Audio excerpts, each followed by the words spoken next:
Hello friends, welcome to my channel. তো এই লেকচারে আমি তোমাদের একান্তর প্রক্রিয়া, ব্যস্ত প্রক্রিয়া, যোগ প্রক্রিয়া এবং ভাগ প্রক্রিয়া নিয়ে আলোচনা করব। তো চলো একান্তর প্রক্রিয়াতে কি বলছে দেখে নিই আমরা। প্রথমত আমরা পড়ব একান্তর প্রক্রিয়া।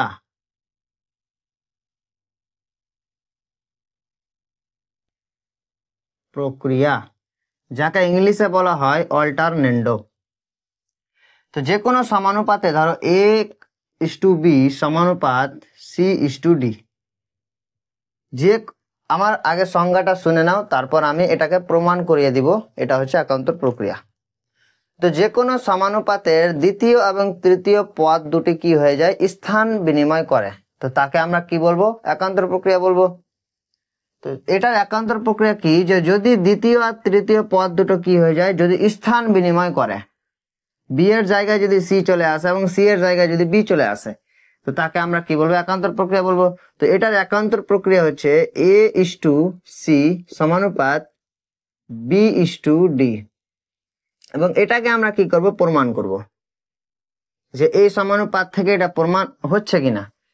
তো দেখি আমরা এটাকে একটু ভাঙে, a:b কে লিখতে পারি a/b ইকুয়াল টু c:d কে লিখতে পারি c/d। এবার আমি কি করব, উভয় পক্ষে আমি b/c দিয়ে গুণ করব। কি করব, b/c দিয়ে গুণ করব। তো a/b গুণ b/c ইকুয়াল টু c/d গুণ b/c। এখানে ব্র্যাকেটে আমি লিখে দিব যে উভয় পক্ষে আমি b/c দিয়ে আমি গুণ করে পাই। আমি আর লিখলাম না, তোমরা লিখে নিবে।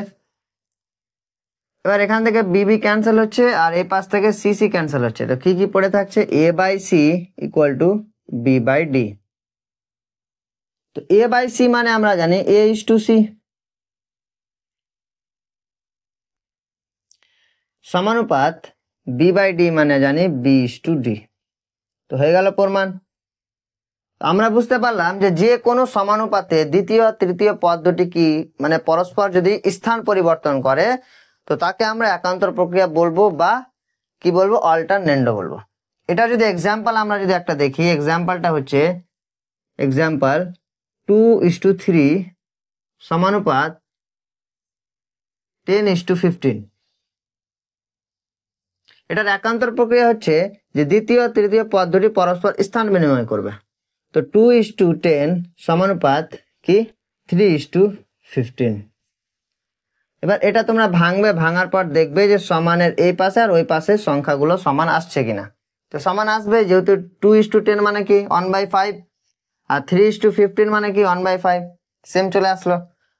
তো একান্তর প্রক্রিয়াটা আশা করছি বুঝতে পারলে যে কি বলছে এখানে। এবার চলে যাব আমরা বিপরীত প্রক্রিয়া বা ব্যস্ত প্রক্রিয়াতে।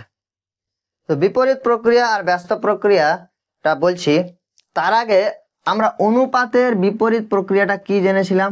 অনুপাতের বিপরীত প্রক্রিয়াটা কি জেনেছিলাম, যে যদি একটা অনুপাত a:b হয়, তার বিপরীত অনুপাত হচ্ছে b:a। এটাই আমরা জেনেছিলাম যে যে কোনো অনুপাতের বিপরীত প্রক্রিয়া হচ্ছে যে উত্তর পদ আর পূর্ব পদ কি হয়ে যাবে, পরস্পর স্থান পরিবর্তন করবে। এখানে পূর্ব পদটা চলে গেছে উত্তর পদে আর উত্তর পদটা চলে এসছে পূর্ব পদে। তো সেই রকমই আমরা করব সমানুপাতে।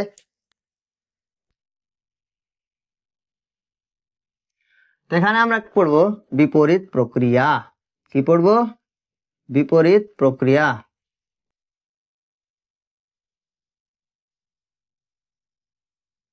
যাকে ইংলিশে বলা হয় ইনভার্টেন্ডো। তো এবার যে কোনো সমানুপাতের ধরো a:b সমানুপাত কি c:d। এটার আমরা বিপরীত প্রক্রিয়াটা হচ্ছে, এটার বিপরীত প্রক্রিয়াটা হচ্ছে যে পরস্পর স্থান বিনিময় করবে। b:a সমানুপাত কি হয়ে গেল d:c। এবার এটাকে আমরা প্রমাণ করব। তো প্রমাণ করি, এমনি এমনি তো আর লিখতে পারবো না যে এটার উল্টো এটা হয়ে যাবে, আমাকে প্রমাণ করে দেখাতে হবে যে কেমন করে কি হচ্ছে। তো এবার a:b কে আমরা জানি a/b ইকুয়াল টু c/d, বা এটা হয়ে যাচ্ছে ad ইকুয়াল টু bc। হয়ে গেল, কোনাকুনি গুণ করলাম। এবার আমি কি করব, উভয় পক্ষে ac দিয়ে ভাগ করব। কি করব, উভয় পক্ষে ac দিয়ে ভাগ করব। তো আমি লিখে দিব সাইডে যে উভয় পক্ষে ac দিয়ে ভাগ করলাম। তো ad by ac equal to bc by ac হয়ে গেল। তো এখান থেকে এ এ ক্যান্সেল, এখান থেকে সি সি ক্যান্সেল। তো আমার কাছে পড়ে থাকছে D by C equal to B by এ।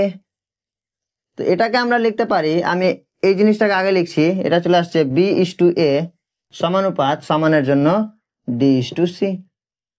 হয়ে গেল আমার প্রমাণ।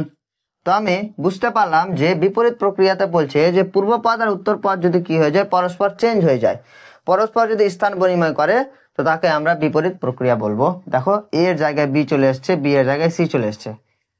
এখানেও সেম, যে সি এর জায়গায় চলে এসছে ডি আর ডি এর জায়গায় চলে এসছে সি। তো আমি এখানে প্রমাণ করিয়ে দিলাম।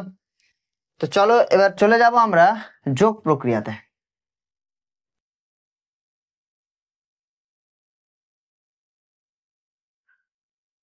যোগ প্রক্রিয়া, যোগ প্রক্রিয়ার ইংলিশটা হচ্ছে কম্পোনেন্ডো।